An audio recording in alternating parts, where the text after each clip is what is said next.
तर मित्रांनो, आतापर्यंत आपण काय बघितलं? 10 अंकापर्यंतच्या संख्येचं वाचन बघितलं, बरोबर? कसं करायचं.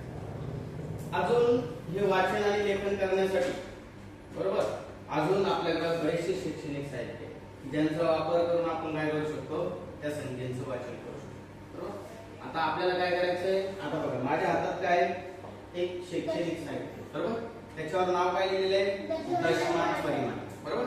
काय लिहिलंय? दशमान, म्हणजे दशमान परिमाणे लिहिले. म्हणजे याचा वापर आपण काय करू शकतो?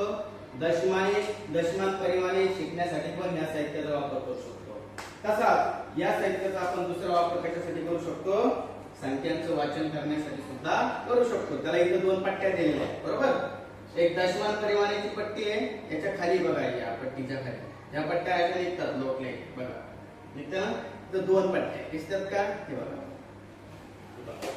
2 पट्ट्या. आता हे बघा, एक पट्टी दिसते, ही कशासाठी आहे? दशमान परिमाणे शिकण्यासाठी. बघा त्याच्यावर लिहिलेले बघा, kilo, hecto, deca, litre, DC, आहे का? आणि ही दुसरी जी पट्टी आहे ही कशासाठी आहे? ही आपल्याला संख्यांचं वाचन व लेखन करण्यासाठी, हे शिकण्यासाठी आहे. म्हणजे या साहित्याचा आपण डबल वापर करू शकतो, बरोबर? एक कशासाठी? एक संख्या वाचन करण्यासाठी आणि दुसरा वापर ते दशमान परिमाणे शिकण्यासाठी. मग आपण आज याचा वापर कशासाठी करणार? कशासाठी करणार? संख्या वाचण्यासाठी. कशासाठी करणार? बघा, संख्या वाचन करण्यासाठी. आता बघा, हे बघा मी टाकली पट्टी, बरोबर आहे का? याच्यावर एकूण किती घर आहे तुम्हाला माहिती का? 10 अब्ज पर्यंत घर आहे. किती पर्यंत? 10 अब्ज. म्हणजे एकूण घर किती आहे? 11. किती आहे? 11. आता काय करणार? हे साहित्य तुम्हाला माहिती कसं बऱ्यापैकी कसं वापरायचं. बघा, हे असं वर केलं की काय होतं? 0 पासून अंक यायला सुरुवात होते, आहे का?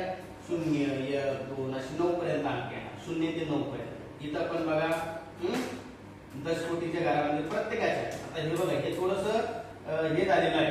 थोडंसं हे जे बटन आहेत ना, याला काय करायचं? थोडंसं प्रेस करताना सांभाळून त्याला हे करायचं. असं थोडंसं म्हणजे असं दाबायचं, प्रेस करायचं. असं करून करायचं. थोडंसं दूध झालेलं दिसते बघा, आणि असं करायचं. समजतं? थोडा याचा वापर इथं जरा सांभाळून करायचा ऍक्शन असं. आणि हे बाकीचं लोटलं जातं, बरोबर?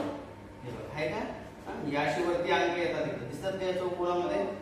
तिथं अंक 0 पासून तर 9 पर्यंत येतात, बरोबर? आता काय करायचं? तुम्हाला एक गेम खेळायचा. ओके, आता पुन्हा बंद करा. त्याला पाहिजे नको. आता हे समजलं तुम्हाला? याचा वापर कसा करायचा? समजलं? ओके, चल.